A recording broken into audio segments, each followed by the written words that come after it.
Galera, sejam muito bem-vindos a mais um episódio do The Byte. Nesse episódio vamos falar sobre a tal da planilha dos influenciadores brasileiros que viralizou. A gente vai aproveitar a oportunidade para explicar como que funciona esse mercado de influencers, né, de criadores de conteúdo, e vamos mencionar também algumas boas práticas para quem é ou pretende ser criador de conteúdo ou trabalha numa agência. E vamos comentar também a primeira Xbox Direct de 2025, que, na minha opinião, foi muito boa, mas a gente discute isso depois. Vamos nessa!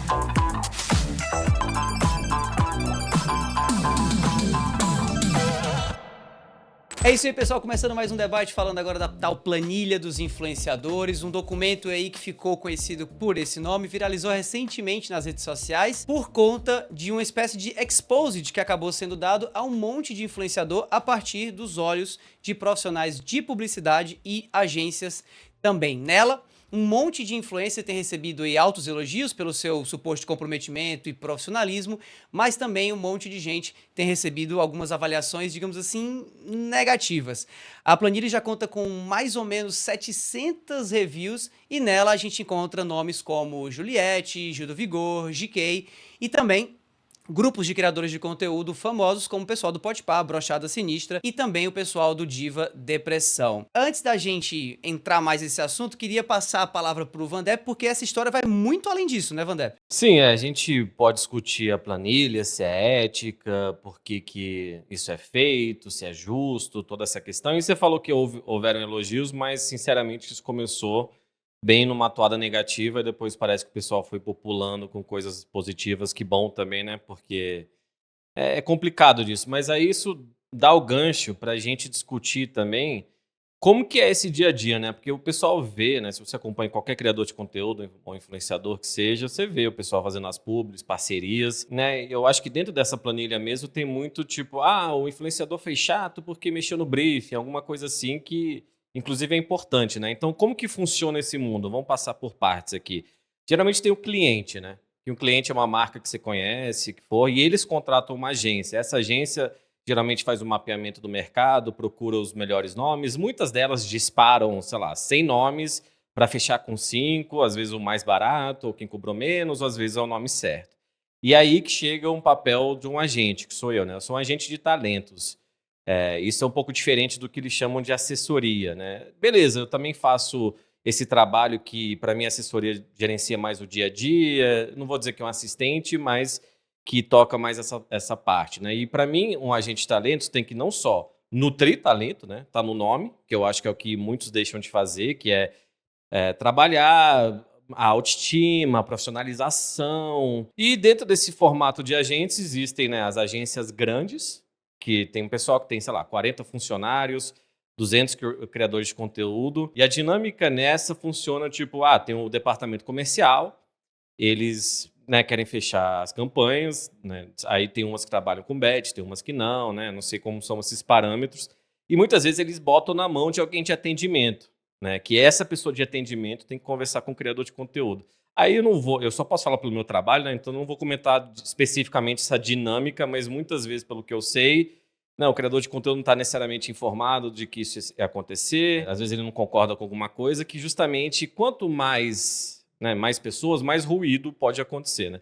Que volta a uma parte, cara, que é importante voltando nessa planilha, que boas relações é tudo, mas não é o papel do agente ser um bonzinho, tá? O agente justamente está lá, ao meu ver, para tomar umas pancadas, para falar não quando tem que falar não, porque eu sou um cara que trabalho e dou acesso às agências e aos clientes aos meus criadores de conteúdo, inclusive BRKS Edu. Por quê? Porque eu trabalho com pessoas profissionais. E muitas vezes, quando o criador de conteúdo está em cópia no e-mail, no grupo de WhatsApp, as agências estão mais dispostas a ouvir, né, diretamente da boca da pessoa. O Edu mesmo é um cara absolutamente criativo, um cara que se preocupa muito com o resultado, se preocupa muito em fazer um negócio orgânico, que é uma palavra muito importante desse e-mail, né?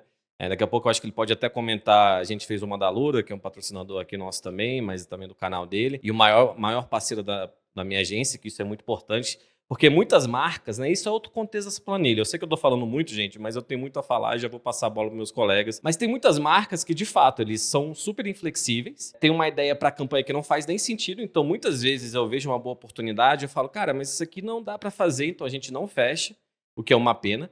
Mas também tem outro fenômeno que acontece, viu, meus queridos? Que é, a gente tá lá negociando, tá super legal. Na hora que a gente fecha a campanha, existe uma mudança de tom. Tipo, agora vocês têm que fazer tudo que eu falo, como assim? E isso eu vejo, não é necessariamente cada vez mais, mas sempre me surpreende. Ou o que acontece justamente, o comercial passa para o atendimento e todo aquele contexto em negociação de olha, o Edu não faz isso, olha, a Maitê não faz isso, é perdido. Então eu fico meio ansioso quando boto na mão do próximo, porque, nossa, vou ter que me explicar de novo. Mas é isso, cara, porque muita marca é incisiva, impositora, e eu entendo, eles têm, né, métricas que eles querem chegar, mas para mim o papel do agente é ser a linha de frente, é fazer um bloqueio, mas também fazer principalmente as coisas fluírem, tá? Eu gosto de ver as coisas fluírem bem bonitinho. E uma coisa que marca não percebe também, gente, que aquela campanha não afeta só eles. Por exemplo, se a gente tem o Reel que a gente vai fazer, e aí eles pedem para derrubar, ou a gente tem que fazer uma alteração, alguma coisa, ou não vai ficar legal, isso vai afetar a performance desse Reel e vai afetar o quê? O nosso orçamento do próximo, a imagem do mercado do próximo. Né? E isso eu tomo muito cuidado. Eu sempre falo de preservação do nosso trabalho, da nossa imagem. E é isso, porque se esse vai performar mal, o próximo eu não vou poder cobrar o nosso valor padrão, né? E muitas vezes performa mal porque a marca quis mexer demais. Mas eu passo a bola para vocês antes de eu falar mais sobre coisas específicas do meu trabalho com o pessoal e tal. O que você quer falar sobre isso? Eu queria, antes de dar a minha opinião, eu queria perguntar pro Edu, né? Pro Edu também dar a visão dele, porque a perspectiva do Vandep é muito massa, muito rica nesse momento, como agente de talentos, mas a gente também tem a perspectiva do criador de conteúdo. Edu, como é que foi o teu sentimento ao saber que essa planilha estava rolando? E não sei se você chegou a vê-la ou não, mas assim, o que é que fica de impressão tua a respeito dela, da presença dela como um todo na internet e a viralização também? Eu sei que eu não estou na planilha, então acho que isso até me permite falar do assunto de uma postura mais neutra, porque eu não me sinto acusado de nada, né? Mas eu acho que a existência dessa planilha, ela é importante, mas ao mesmo tempo eu tenho uma desconfiança enorme em relação à veracidade dos relatos que estão lá, fora o fato de que toda a história tem múltiplos pontos de vista e ali a gente está vendo um único ponto de vista que não necessariamente é a realidade, a verdade. Então eu acho meio preocupante, até porque essa planilha gera uma mentalidade de caça às bruxas que é muito típica de internet, que não é correta, né? Então, eu fiz algumas anotações, eu não quero esquecer de mencionar nada, mas assim, a minha primeira desconfiança é em relação a relatos fake. Possivelmente tem relatos fake nessa planilha, tanto de agentes tentando beneficiar os seus agenciados, quanto de concorrentes tentando prejudicar a concorrência. Acho que a chance de existirem relatos fakes ali é enorme. De certo, tem situações também que podem ser verdadeiras que rolaram simplesmente porque a agência que estava trabalhando é ruim. E acontece de ter agência ruim com as quais a gente trabalha, escreve briefing mal feito, pede alteração que não faz sentido, combina coisa e quer mudar depois, exige trabalhos desnecessários. Tem agência com a qual a gente trabalhou que pediu para eu publicar o vídeo numa data horrorosa. Eu mencionei que a data era horrorosa, os caras ficaram batendo que tinha que ser naquela data, aí na véspera pede para mudar. Aí eu falo que não, porque não vai mudar, porque eu abri mão de fazer um monte de outras coisas para poder publicar o vídeo na data horrorosa, agora eu não vou mudar os meus planos também, né? Então, assim, e óbvio que do meu lado eu sempre vou ter flexibilidade, mas eu espero do lado da agência e do cliente que haja flexibilidade também. Somos parceiros, estamos fazendo negócios, mas somos parceiros. Se sempre um lado tem que ceder, mas o outro não, isso não é parceria, isso é esquisito. Eu fiz algumas anotações aqui de assim, agências cobram entregas que não foram combinadas. Aí, se o talento, se o criador, se o influencer faz a entrega, legal, ele é bom de trabalhar. Mas será que o criador ficou satisfeito com ter que fazer uma entrega que não foi combinada, mas que de certa forma foi forçada? Eu noto que nessa planilha não tem um campo pro influenciador se justificar ou alguma coisa, tipo assim, é como se fosse, pô, mas será que não tem uma coluna, tipo assim, advogado do diabo, tipo assim, ou então, tipo, direito sabe? de resposta, né? Direito de resposta, alguma coisa assim. Não tipo, quero né? interferir rapidinho, Edu, mas só dentro do que você está falando, as marcas, inclusive, muitas vezes deixam as coisas propositalmente ambíguas. É uma expressão que eu uso. É tipo, não, a gente vê lá na frente. Não, ó, tá combinado na call que você pode fazer desse jeito. A gente já passou por qual que tinha um briefing, o Edu falou, não, assim não dá. E aí depois cobrou que nem tava do briefing, que nem a gente combinou. Isso gera muito estresse. As pessoas têm que entender que gera muito estresse. Desculpa, Edu, pode seguir. Não, tranquilo. Tem agências que exigem alterações no material que é entregue para mostrar trabalho. Então, assim, a gente já previne isso quando eu ou o Vandep, a gente tem a leitura de que a agência com a qual a gente está trabalhando vai querer interferir para mostrar trabalho para o cliente. É sério o que eu vou falar. Eu deixo no vídeo trechos que, se eu publicar daquele jeito, tá tudo bem, mas que dão a oportunidade do cara meter o dedo e falar, olha, eu acho melhor mudar isso, isso, isso. Tá bom. Tipo, eu faço de propósito, pro cara da agência que, sei lá, às vezes a pessoa tem o ego mais inflado, ou ela tá se sentindo insegura e numa posição de poder que pode pedir alteração, eu dou a oportunidade da pessoa se sentir bem consigo mesma e mostrar o serviço, sabe? É sério, é ridículo, mas isso é verdade. Já rolou, por exemplo, do nosso lado, da gente fazer uma campanha inteira incrível que envolvia terceiros. O vídeo será aprovado e a gente pedir data de publicação e a data de publicação não chegava. A gente cobrava quase que diariamente, aí começou a cobrar semanalmente. Um momento a gente desistiu, o vídeo está pronto, está no meu canal até hoje e nunca foi publicado. 1 ano e meio, e eu posso dizer para vocês, uma das maiores marcas do planeta, uma das maiores agências do Brasil foi com quem a gente trabalhou. O vídeo foi aprovado, o que eu falei? A gente só precisa, que link vocês querem que a gente use? Isso parou. A gente recebeu, tá? A gente recebeu pelo vídeo. Mas tá lá, cara. E era um vídeo bonito, tá? Um vídeo que envolvia pessoas que não eram famosas, sabe? Tipo, era um vídeo bem legal. Esse é um dos vídeos que dói meu coração. Desculpa, Edu, continua. Claro. Já rolou, por exemplo, de agência roubar comissão nossa e do cliente e depois quebrar o nosso contrato antes do que deveria, do que poderia, alegando falta de entrega. Como é que funciona essa história de roubar a comissão? Explica um pouquinho melhor isso aí. Deixa eu explicar. Evidentemente, a gente não vai falar os envolvidos, porque o cliente, inclusive, é vítima disso. Mas a gente fechou um contrato longo, a gente fechou por um valor legal pra gente, mas a gente ainda cedeu, fez um descontinho, porque eram mais entregas, né? Isso também é importante. A precificação, eu acho que é um negócio que quem não tem experiência nisso tem muita dificuldade, né? E aí, o cliente, a agência passava para o cliente que a gente estava cobrando outro valor. Então, basicamente, a agência deles tinha que ficar com 20% e está ficando 40%, 45%. Pelo que a gente entendeu, entendeu? Que foi nos passado 1 ano depois, pelo mesmo cliente. Eles vieram perguntar quanto que a gente tinha cobrado, né? Porque a gente nem sabia se era a agência ou cliente direito nessa fase, mas estava dando tudo certo. Então, isso foi muito ruim. A gente perdeu o contrato. A gente tinha um contrato de 1 ano e depois de 4, 5 meses, porque estava cobrando 40% a mais do que a gente tinha cobrado, então ficou insustentável para a marca, né? Então, eu levantei esses pontos como exemplos de ocasiões em que poderiam ter falado mal de mim ou do Vandep, sendo que, tipo, a gente estava fazendo o que era melhor pra gente e também o que é melhor pro meu público. Porque eu não vou fazer uma publi tosca, ruim, não vou recomendar produto, serviço que eu não aprovo de fato, eu não vou fazer entregas que não caibam bem no canal também. Então, do meu lado, eu sempre tento fazer a entrega de uma maneira que seja divertida para a pessoa que está assistindo e que seja o melhor resultado para o cliente. Então é óbvio que em todas as campanhas que eu participo, eu vou dar o máximo de sugestão e, em específico, sugestões criativas para a gente inserir as publis. E claro, vai ter uma publi que eu vou entregar de uma maneira mais quadrada, de uma maneira mais tradicional? Vai. Também depende do que o cliente quer. Mas no fim das contas, quando eu tenho a oportunidade de ser criativo, eu estou num momento inspirado, eu tento ser.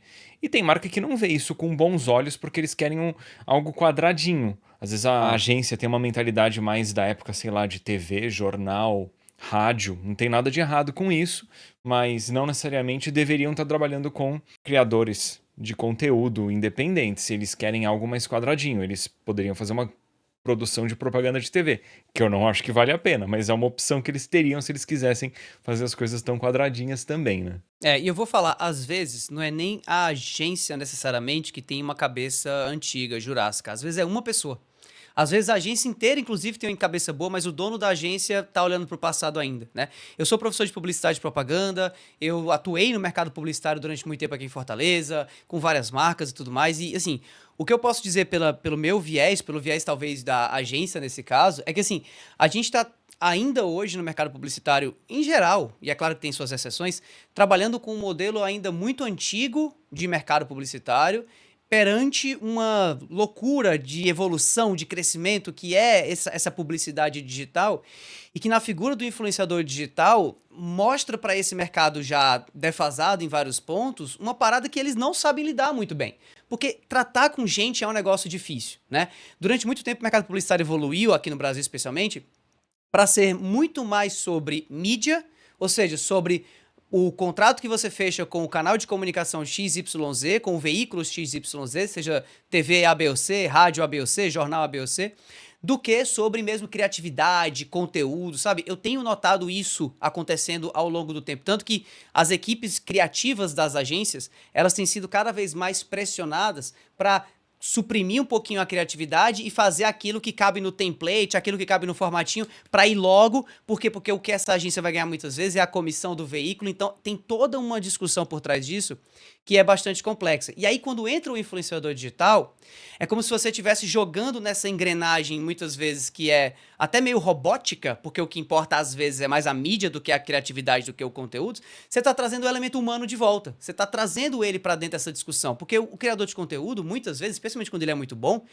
ele não tá preocupado só em ganhar o dinheiro, ele não tá preocupado só em desovar aquele conteúdo nas redes dele e acabou. Ele tá preocupado em criar um conteúdo legal. E para criar um conteúdo legal, muitas vezes, leva tempo, leva conversa, ou muitas vezes leva também confiança. Do tipo, olha, eu sei que o briefing de vocês está dizendo mais ou menos isso aqui, mas eu conheço a minha comunidade, eu conheço o meu público, e eu acho que se a gente for por aqui, vai ser melhor para vocês, vai ser melhor para mim, e principalmente vai ser melhor para o público. E no fim das contas, se o público tá gostando, o influenciador tá feliz e a marca tá feliz também. Então, assim, é complicado. A gente até estava conversando em off antes de começar a gravação e eu mencionei para o Vandep o quanto é legal a figura dele enquanto agente de talentos, não só pela qualidade do trabalho dele hoje, mas pelo histórico, né? Porque antes do Vandep ser agente de talentos, ele também é criador de conteúdo, né? Criou conteúdo, teve podcast, tem canal no YouTube, é parceiro da Twitch, e eu acho que talvez esse seja, dentre outras questões, né, um grande diferencial dele, porque uma vez que o cara que trabalha junto ao criador de conteúdo,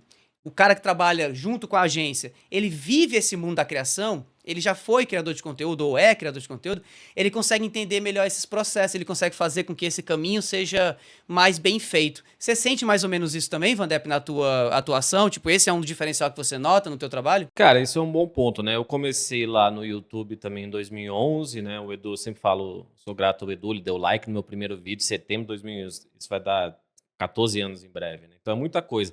Não quer dizer que o agente bom tem que criar conteúdo. Mas depois que eu saí da Microsoft, eu fiz 4, 5 meses de live, virei parceiro da Twitch. Para entender, eu acho que a questão de empatia, que volta àquele ponto que eu falei de por que eu trabalho com esses nomes, por que esse pessoal confia a carreira em mim. Que é outro ponto também, que o agente, não adianta você falar para tua namorada, teu namorado, tua tia, teu tio, ou o teu melhor amigo. O agente tem que agregar valor. O agente tem que agregar valor ao que está sendo feito, tá? Inclusive, eu diria que hoje em dia, 65% a 75% das campanhas que eu fecho, eu que estou gerando. Seja assim, às vezes beleza, chegou um e-mail pro Edu, a gente fechou, tô trabalhando com esse pessoal aqui também, a gente fecha mais coisa. Ou de boas relações. A própria Lura, a gente trabalhou com o Edu no passado, mas eu comecei com o Hayashi, agora eu tenho 7, 8 influenciadores, incluindo o Debate, com quem a gente trabalha, e eles são muito flexíveis, né? Depois o Edu pode até comentar sobre a última inserção que ele fez da Lura, mas é isso, o agente tem que ter a própria carreira. Eu nunca quis ser o Bruno do Edu, o Hayashi, o Vandep do Hayashi, eu tinha muito isso, meus 2 primeiros anos de carreira da agência, aquele Bruno, né, tá com o Edu. Falei, não, cara, não só, e não é questão de ego, não, é questão de agregar valor, cara, porque muita gente só extrai. E com isso, eu tenho respeito de criadores de conteúdos bons, até porque eu falo sempre que eu não sou babá, e é uma coisa que eu falo, o nosso lado tem que estar sempre limpinho, o nosso lado tem que ser sempre bem feito, porque o lado de lá, seja agências, clientes, vai ser confuso. Então, se a gente trabalhar mal, vai ser um caos, vai ser um desgaste, e eu não posso ficar desgastado, tá? Mas que eu volto a um ponto, que fique claro, o agente de talentos não tem que ser um cara bonzinho, mas não pode ficar falando, não pode começar a se achar, não pode começar a bater em todo mundo, não.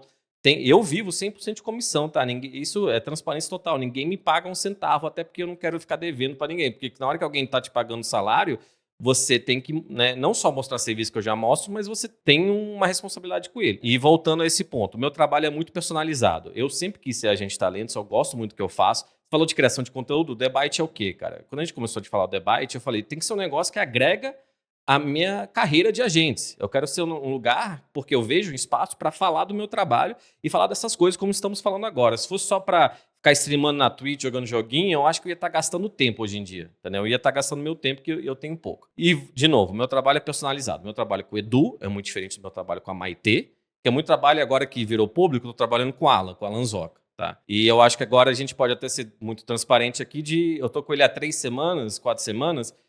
Você vira agente do Alan Zoca. O que é a primeira coisa que eu fui fazer? Tá bom? Isso é reunião dia 2 de janeiro com o Kabum. Ele tinha um contrato com o Kabum e Nuvem. E eu também, são ótimos parceiros meus. O Kabum é o primeiro parceiro da minha agência. Primeiro job que eu fiz na minha agência foi com o Kabum, com o Hayashi. E a Nuvem, que patrocina o debate desde o primeiro dia, patrocina o canal do Edu. Então, que bom, vamos sentar. Como que foi feito? O que vocês não gostaram? O que vocês gostaram? O Alan tá super disposto, tá super animado. O que a gente pode fazer diferente? Legal. E aí, beleza, aqui que eu falo de agregar valor. Cara, você já falou com o YouTube? Não, então vamos lá para Google. Vamos lá, cara, a gente vai passar 4 horas com o Doug, né, que participou aqui, vocês não viram esse episódio, assistam, porque é muito bom. O Doug fez uma análise, como faz do Edu, do canal dele a fundo, fez sugestões, a gente almoçou lá, viu o escritório inteiro, foi muito legal. Tem uma fotinha que eu tirei dele lá, que a gente pode até botar na tela aí. Beleza, vamos falar com a plataforma, não receba isso. Um negócio que é uma loucura, que agora a gente pode falar também, por mais que ele falava na live, é uma página do Facebook do Alan Zoca que tinha 470 mil seguidores, gente. E postava tigrinho, e postava foto de mulher pelada e bunda. Pelada não, né? Mas de calcinha e bunda. E não era dele, né? Não era dele, claro que não era dele. Não era dele bunda? Da bunda não. O pior que eu tirei umas fotos dele sem camisa, o pessoal tá com inveja que eu tenho aqui. Tá fortinho, Alan. As fotos que a gente postou lá no Instagram, que a gente fez um anúncio da parceria, só falaram dos ombros dele, coitado. Mas enfim. Aí, né, inclusive contato de quem? Quem se relaciona muito bem no mercado, talvez o melhor criador de conteúdo que conheço? BRKS Edu. BRKS Edu, a gente já tinha trabalhado com a Meta, também já tinha esse contato, mas ele, esses e-mails aqui, vamos conversar com eles. Derrubaram. O Alan ficou tão aliviado, ficou tão feliz. O que a gente fez depois disso? TikTok. Ele não queria abrir TikTok, mas tá pensando em postar shorts, então por que não? Muita gente ganha dinheiro com ele lá. Eu consegui o arroba dele, porque eu tenho contato com o TikTok, @Alanzoca, sigam ele lá, e o verificado. Então, é o que eu tenho falado muito para ele, de organizar a casa, né? Ele até brincou sobre isso em live também. Vamos organizar a casa, e agora a gente começa a ver as oportunidades comerciais, entendeu? Que beleza, ele não vai virar uma máquina publicitária, mas vamos acionar isso de uma forma que seja interessante, que construa uma carreira. Se você é o maior streamer da Twitch no Brasil, cara, tem muita coisa legal a ser feita. Enfim. Falei muito, mas, cara, no fim do dia, é importante a gente agregar valor à parceria também, não só ficar repassando coisa, não ficar do lado do cliente. Eu tô do lado de quem eu agencio. Eu tenho uma lealdade muito grande, eu tenho que gostar pessoalmente, eu não sou babá. E só para finalizar, só para vocês entenderem, não existe mais esse negócio, como na pandemia, de ficarem jogando campanhas publicitárias na cara de criador de conteúdo, não, tá? É bem disputado esse mercado. Durante a pandemia, até quando comecei a trabalhar com o Edu e o pessoal, era uma mina de ouro essas caixas de entrada. Vinha proposta, e não é com ninguém assim mais, tá? E por isso que você tem que ter boas relações, cara. Por isso que você tem que criar uma reputação legal no mercado, tá? Você tinha falado de Alura, eu achei que ficou bem legal e eu queria mencionar a publi de Alura que eu fiz no meu vídeo de setup, porque eu meio que fui forçado a reorganizar o meu setup, que eu precisava de uma furação extra onde eu passo cabos. Então eu tive que desmontar absolutamente tudo para poder reorganizar o setup, né? Porque eu não ia fazer a furação com o equipamento instalado, ia sujar, podia danificar equipamento e tal. E eu pensei comigo, bom, isso é uma oportunidade para fazer um vídeo de atualização de setup que eu mexi em peças o suficiente aqui para justificar, né? Eu não quero ficar forçando a barra todo ano de colocar um vídeo de setup, eu tento fazer um por ano, mas se não tenho o que atualizar naquele ano, eu pulo, né? Mas chegou a hora de fazer e pensei comigo, pô, esse aqui é um bom vídeo para colocar a Alura, porque esse vídeo vai performar bem e eu tenho que fazer a entrega de Alura do mês. E eles tinham pedido para ser especificamente no dia 20 e dava tempo de eu fazer para o dia 20 de janeiro agora de 2025. E aí eu fiquei pensando, como é que eu faço essa publi? Como é que eu faço? E de repente eu pensei, nossa, eu vou explicar como que eu uso o teleprompter, então eu vou ler a publi ao vivo. ao vivo, né? Durante Em tempo real. a parte orgânica do conteúdo. E ficou super legal, muita gente elogiou. Mas eu tô falando isso aqui pra me enaltecer, não. É porque, assim, naquele momento eu tive uma visão legal. Não é sempre que eu vou ter essa ideia, né? Eu tento ter ideias legais pras publis, não é sempre que eu vou conseguir. E no caso de Alura, por exemplo, para eu mostrar a parte de relacionamento com marca e tal, eu sei que eles estão bem satisfeitos com as entregas que eu fiz até então. E algo que eu até ia falar com o Vandep, que eu vou aproveitar o episódio para falar, é que assim, a gente começou bem. O que a gente tem que prevenir agora? Frustração. E o que eu quero dizer com isso? Vai ter algum vídeo com publi de Alura que eu vou entregar que não vai performar tão bem? É claro que vai. Seja por influência externa, eu publiquei o vídeo no mesmo dia que veio uma notícia gigantesca e a atenção do público se voltou a outra coisa. Ou por culpa minha, porque eu achei que o vídeo ia performar bem e não performou. E essas coisas, elas acontecem. Além disso, a gente tem que também avisar o cliente, no caso a Alura, que assim, quando uma publica uma novidade ou a gente está reativando uma marca que foi ativada já há muito tempo, você tem um boom, porque tem muita gente que não estava com exposição àquela marca que ganha exposição. Mas conforme a marca ficar recorrente no canal, você não vai ter aquele impacto inicial de trazer uma marca nova para pessoas. Então a gente tem que prevenir isso. E é normal que vai, em algum momento, cair o resultado ou ele vai chegar num platô. E isso é absolutamente normal, mas é algo que a gente tem que sempre comunicar para a marca. E a marca tem que se sentir confortável de elogiar e de cobrar. E do nosso lado, eu gosto de ter flexibilidade e receber com bons olhos e bons ouvidos o feedback negativo e também os elogios, para que a gente melhore o nosso trabalho e tenha relações de longo prazo. Porque por mim eu sigo trabalhando com a Alura pelo tempo que for, porque eles são um cliente excelente, assim como a nuvem é. E aí eu queria retomar um ponto que você levantou, Davi, e que o Vandep chegou a comentar também, que eu falei que você falou, aliás, que tem agências que a agência como um todo tem uma mentalidade bacana, mas tem uma pessoa lá dentro, às vezes o dono, que tem uma mentalidade um pouco mais antiga e isso já trava por completo entregas e negociações, etc e tal. E aí aqui eu queria retomar algo que me foi dito em 2012, 2013 pelo meu primeiro agente, que é o Lucas Patrício, que é o dono sócio da Gomedia, com a qual a gente trabalha até hoje. Eu tenho um relacionamento excelente com ele. Ele é muito bom. E ele foi meu primeiro agente, ele me agenciou de 2012 até 2015, mais ou menos. Um cara fantástico, e é legal que ele tem todo um histórico de trabalhar na indústria de games. E em conversas com ele, assim, eu lembro de comentar com ele da minha frustração e minha dificuldade, às vezes, de trabalhar com marcas. E ele me falava assim: Edu, lembra que vai ter muita gente nessa indústria que ela não vai estar preocupada no que é melhor para a marca com a qual ela trabalha, seja um funcionário direto ou uma pessoa da agência. O cara tá mais preocupado de, num jantar de negócios, chegar um engravatado nele e falar: Nossa, eu vi a propaganda da sua marca na TV. É muito ego. Então, eu sempre lembro disso que ele me falou, que já faz 12, 13 anos que ele me disse isso.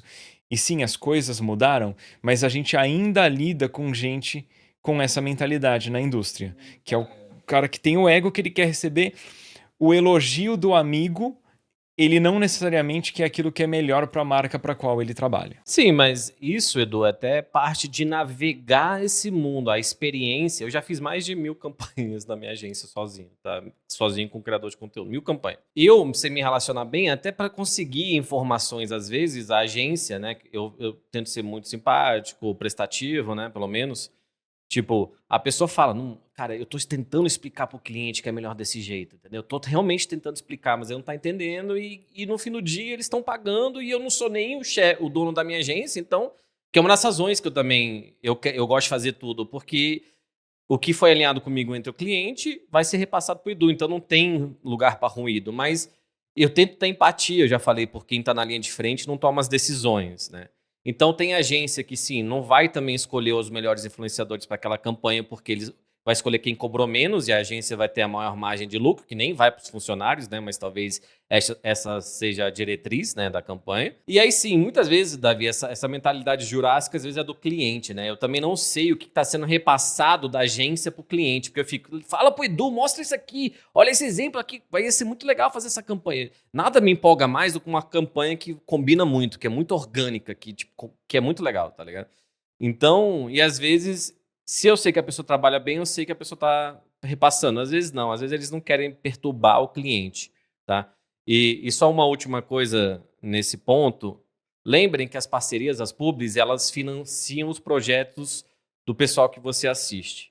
O debate não existe. Não sei se teria mantido se a nuvem não tivesse apostado na gente por muito tempo. A gente faz uma publi de um negócio, o Edu paga os editores, paga todo um pessoal, tem gente que paga filmmaker, cameraman, editor, roteirista. Eu sempre recomendo para alguns criadores de conteúdo terem alguém que para fazer roteiro com eles. A própria Maitê trabalha com a Sabrina, que é cunhada dela, e desde que eles trabalham juntos, os roteiros ficam ainda mais redondinhos. Ela paga ela ajuda com o Maitê Chef, essas coisas. E isso tem um fluxo de trabalho muito grande que faz até mais sentido que eu contratar alguém para trabalhar, porque aí o criador de conteúdo escolhe quem ele confia, né? Um gerente direto para ele confiar. Então eu acho que lembre isso, sabe? Às vezes é meio chato assistir uma publi aqui, a gente teve algumas marcas esse mês, mas cara, é pra gente poder, né? E a gente tenta oferecer coisa boa, né? Pra gente poder fazer esse projeto. Isso aqui não é o trabalho principal de ninguém do debate. O Davi é professor, o Edu ganha muito mais dinheiro com o próprio canal, né? É importante até dizer, complementando essa tua fala, Vandep, o seguinte, aqui no Brasil, isso é mais importante ainda, porque em outros lugares, como por exemplo nos Estados Unidos, tem muito canal, tem muito criador de conteúdo que se sustenta, ou pelo menos tem uma renda considerável, de Patreon, né, de financiamento coletivo. A gente tem casos aqui, a gente tem o Padrim aqui, a gente tem canais de financiamento coletivo, mas é muito mais complicado, dada a nossa economia e dada a própria propensão do brasileiro e condição mesmo financeira de bancar e de sustentar essa galera, de você encontrar pessoas no Brasil que são sustentadas por modelos de negócio assim. Então, o modelo de negócio da publicidade, ele dá muito certo, ele funciona muito aqui no Brasil por conta disso também.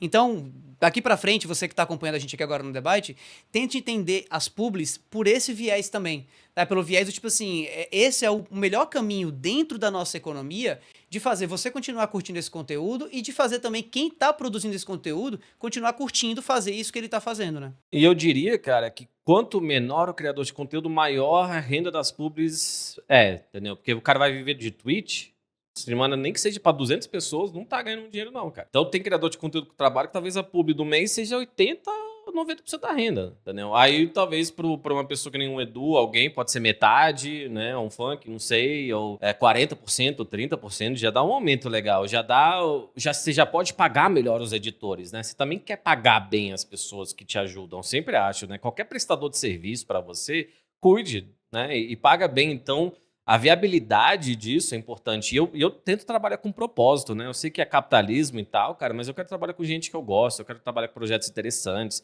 Eu quero, né?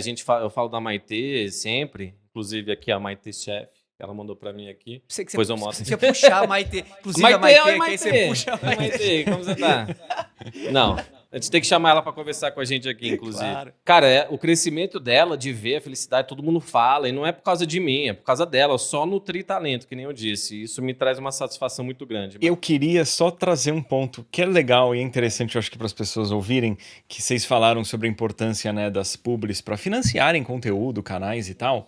E eu venho contando pro Davi, que o Davi é muito fã do Kojima, e eu tô jogando agora o Police Notes, que é um dos games do Kojima que ficaram perdidos pro tempo, e eu zerei recentemente o Snatcher, que é um jogo do Kojima de 88, que teve um único lançamento em língua inglesa, o resto foi tudo em japonês, né? E ele saiu só pra Sega CD em inglês. E eu resolvi pegar esse jogo pra jogar, porque eu sempre quis jogar ele, e fiz um vídeo a respeito. Mas é um vídeo que eu nunca ia conseguir, por conta própria, justificar, assim, criar. Porque é um vídeo que sairia muito mais caro de produzir do que publicar, e a renda que ele geraria por AdSense não iria cobrir o trabalho. E eu tô em paz quando isso acontece, eu já fiz várias vezes vídeos que eu sei que não se pagam, mas o ideal é quando ele se paga, né? No fim das contas, eu gravei o vídeo, eu fiz uma publi de Alura pra ele e O meu pensamento é o seguinte, esse vídeo eu não sei se ele vai performar bem em números ou se ele vai mal, mas é um jogo que pouquíssima cobertura tem no YouTube.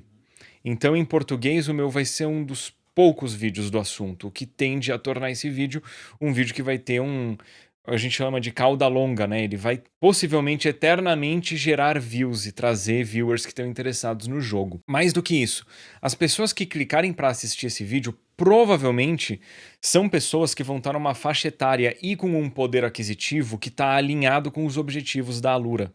Isso é algo que eu tento fazer sempre com os clientes. Penso assim, não necessariamente o vídeo vai gerar muitas views, mas se nas poucas views que ele gerar eu estiver atingindo o público-alvo ideal para o cliente, aquela publi vai valer a pena para o cliente, porque o cliente não está pensando em views normalmente. Normalmente o cliente está pensando num retorno, seja direto ou indireto. Isso depende do público que está recebendo a exposição daquela publi. Claro que se fosse uma publi de Coca-Cola, eu tentaria colocar o conteúdo num vídeo que vá ter o máximo de exposição, o máximo de views possível. Mas no caso da Alura, que está buscando novos alunos, não tem problema o vídeo não performar tão bem. Então vamos ver como que esse vídeo de Snatcher vai, porque eu acho que para a Alura é um fit assim, excelente. E espero que dê bom. Porque as marcas não... Tem que entender, cara. Eu acho que se eu tivesse feito com a nuvem também, eu acho que eles iam entender, sabe? Que não fica muito em cima. No fim do dia precisa ter resultado para ficar renovando e tal, mas eu já tive literalmente essa conversa com o pessoal da Loura. Eu sei que parece que a gente tá uma puxação de saco da marca, mas existe uma razão pela qual eles são meus maiores parceiros, entendeu? Porque eles realmente entendem. Eles nunca pediram, nunca vieram cobrar. Eles falam de resultados e tal, justamente deram feedback. Tá dando, esse mês foi legal com o Edu, viu? Mas, cara, por mais marcas que saibam trabalhar. E claro, o criador de conteúdo influenciador, eu acho que justamente em 2020, 2021, abusou, porque tinha muito orçamento de marketing de influência, e aí ficou com fama. Inclusive, voltando só para finalizar a planilha, tem coisa lá que é de 2017, 2018, né? As pessoas talvez sejam iguais, mas pode mudar. E é um negócio que eu tento fazer. Eu ouço muito sobre rumores e reputação. Eu prefiro lidar com a pessoa e tentar ter uma relação do zero, né? Porque a gente reconfigura o que a gente é. Eu gosto muito mais de mim mesmo hoje em dia que eu gostava até 2 anos atrás, 5 anos atrás. Então, tenta dar uma chance, né? Então, sempre que eu vou lidar com alguém profissionalmente, eu tento não usar aquela reputação da pessoa para bem ou para mal. Deixa eu começar limpo aqui e eu espero que as pessoas façam o mesmo comigo, tá ligado? Eu recomendaria isso. Galera, bora para o Boletim Nuvem. A gente já falou da nuvem anteriormente para elogiar, porque é bom trabalhar com eles, mas agora vamos para a publi de nuvem. Vocês conhecem já a nuvem, parceira aqui do The Byte, publisher brasileira. Eles vendem chaves de jogos também, vendem gift cards, tudo oficial e a gente recomenda. E se você é criador de conteúdo, a Nuvem tem o Nuvem Co-op, que é um programa justamente de apoio a criadores de conteúdo. A gente recomenda que vocês deem uma olhadinha, link na descrição, QR Code na tela, que vale a pena. E bora falar de Xbox então, hein? Bora falar de Xbox, porque rolou semana passada a primeira Direct do ano e quem abriu esse calendário de anúncios aí entre PlayStation, Nintendo e Xbox foi exatamente o time do titio Phil Spencer, o time da Microsoft, porque 5 jogos foram abordados durante esse evento com, digamos assim, talvez duas surpresas relativamente bem parecidas. A primeira dessas surpresas foi o anúncio de Ninja Gaiden 4, que está sendo desenvolvido aí pela toda poderosa Platinum Games em parceria com a Team Ninja e que aparentemente vai sair ainda esse ano, porque segundo rumores o jogo já está em estágio avançado de desenvolvimento. Teve um vídeo inclusive muito legal mostrando e tudo, com gameplay e tudo mais. E a segunda surpresa, também tendo a ver com Ninja Gaiden, foi o anúncio de Ninja Gaiden 2 Black Remaster, um remaster que está saindo agora para os consoles da nova geração, principalmente Xbox Series S e X, e também disponível no Game Pass. A novidade é que o jogo já está disponível, assim, ele foi anunciado e já foi lançado diretamente. Além disso, a gente teve também South of Midnight, tivemos Doom The Dark Ages, né? E aí, eu queria já passar a palavra pro Edu, para perguntar, Edu, o que é que chamou a você mais atenção, assim, sobre o evento? E você mesmo disse no começo, na intro, né, do episódio, que tinha sido uma ótima Direct, na tua opinião. Explica um pouquinho isso. Sim, não, eu adorei a apresentação, achei muito bem feita, porque toda a apresentação, né, todos os 4 jogos principais que foram mostrados, eu vou falar 4 que eu tô excluindo Ninja Gaiden 2 aqui, Tá bom. É que ele foi um bônus pra mim, né? Mas as 4 apresentações eu achei muito bem produzidas. Levaram muito conteúdo relevante pros interessados nos jogos, né? Então eu, por exemplo, achei incrível o que foi mostrado de Ninja Gaiden, porque eu gosto muito do Team Ninja, principalmente por causa de Nioh. Eu adoro Nioh 1 e 2. Acho jogos excelentes. E ver que eles estão trabalhando em parceria com a Platinum num novo Ninja Gaiden, muito legal. E isso faz sentido até porque foi anunciado recentemente um Ninja Gaiden novo 2D, estilo classicão, que parece que vai estar bem legal também. Então a gente tem aí uma clara investida na propriedade aí do Ninja Gaiden. Achei legal. Eu joguei muito na infância. Você chegou a jogar o Black? Eu não joguei tanto o Black, não. Eu joguei mais os de Nintendinho, principalmente o Ninja Gaiden 2. Mas o Ninja Gaiden do Xbox clássico é um que tá na minha lista aí de revisitar.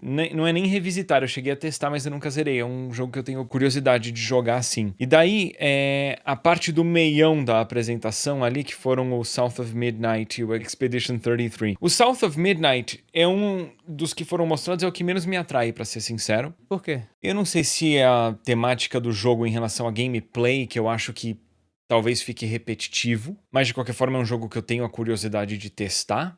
E eu achei a apresentação que eles fizeram muito bem feita. Mostraram bastante do jogo, falaram bastante do game, em termos de história, gameplay, arte, etc. Achei bem interessante. Deixa eu te perguntar uma besteirinha a respeito desse jogo, só pra saber, inclusive perguntando aí se tem gente nos comentários aqui do vídeo se vai concordar comigo em relação a isso.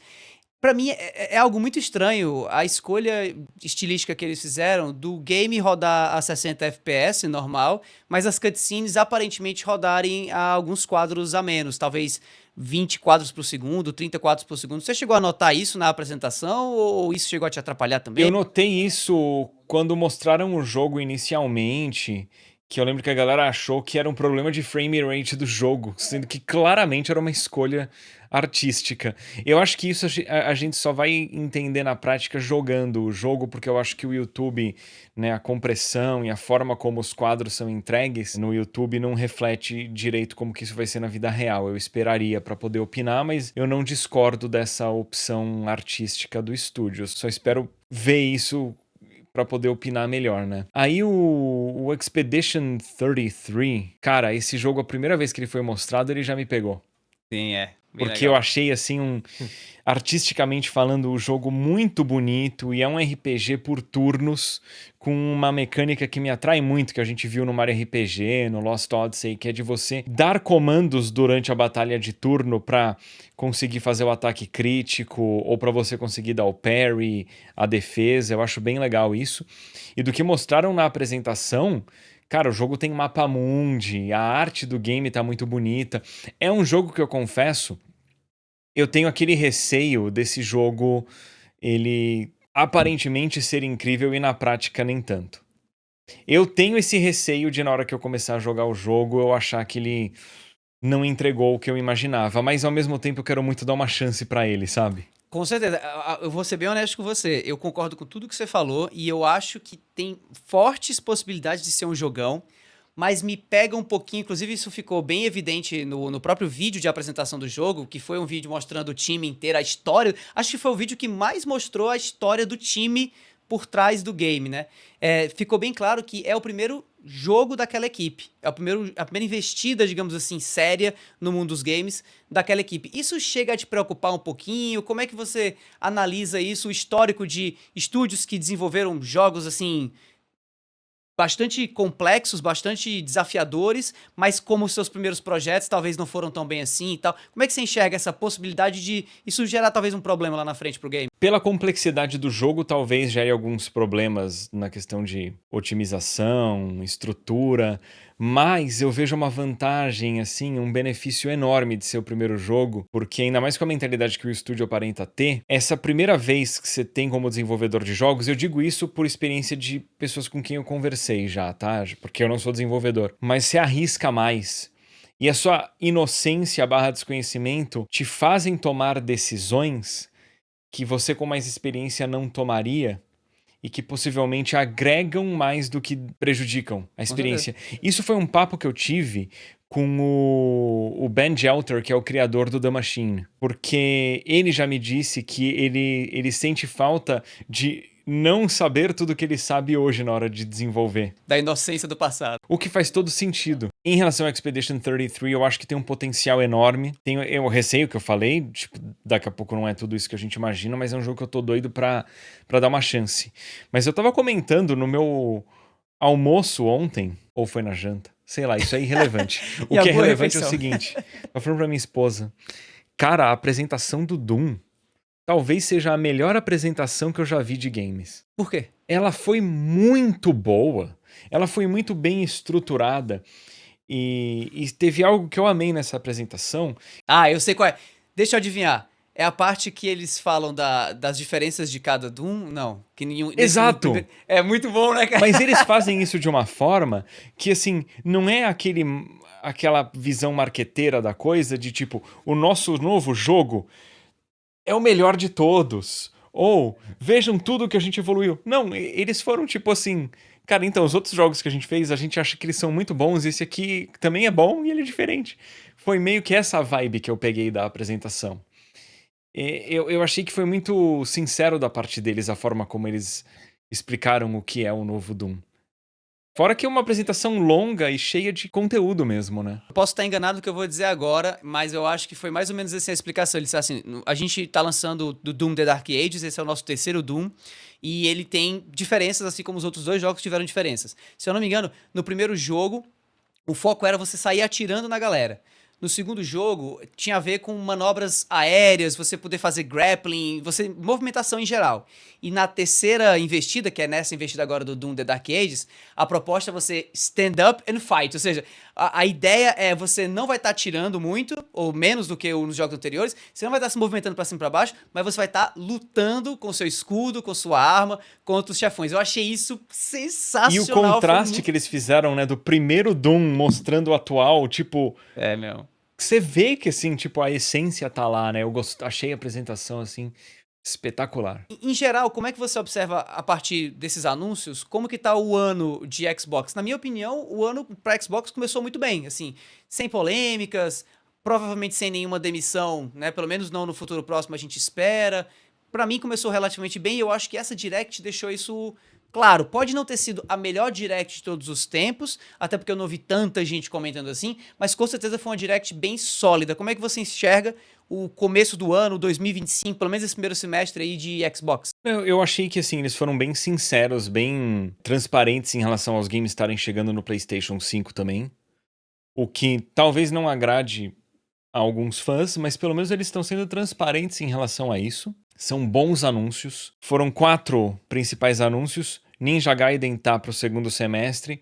O resto tá tudo saindo em breve. Então, começam o ano bem, na minha opinião. Eu acho que apresentações, como eu já falei, muito bem feitas. De altíssima qualidade, assim. Estão começando o ano bem. Eu confesso que eu tô bem feliz, assim, porque a gente aqui no Debate curte Xbox, a gente no Debate curte PlayStation, a gente no Debate curte Nintendo, mas quando as empresas pisam na bola, a gente tem que falar mal, na verdade não é nem que falar mal, a gente tem que criticar aquilo que merece ser criticado. Mas ao mesmo tempo, quando a empresa vai bem, a gente fala bem. Então assim, confesso que tô bastante feliz, apesar da logozinha do PlayStation ali atrás, eu tô bastante feliz de ver Xbox começando bem o ano e eu acredito que você também esteja bastante feliz com isso, né? Porque no fim das contas, ganha todo mundo com uma indústria saudável e cheia de lançamentos legais, né? Sim, não, é até porque eu vejo que Xbox, bem no caso, vai beneficiar a PlayStation, porque a galera que tem PlayStation vai comprar jogo lá, mas eu tenho a expectativa também de que Xbox bem e Nintendo seguindo num bom momento faz a equipe de PlayStation acordar, né? Porque eu tô bem insatisfeito como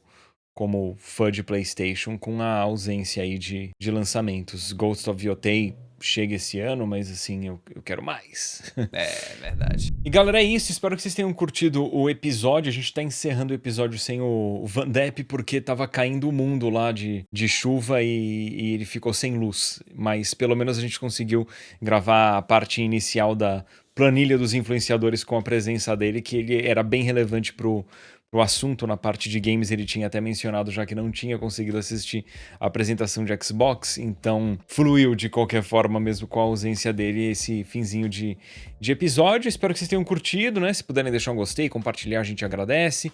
Sigam-nos nas redes sociais, inscrevam-se aqui no Debate no YouTube e tamo junto, galera. Valeu! Tchau, tchau!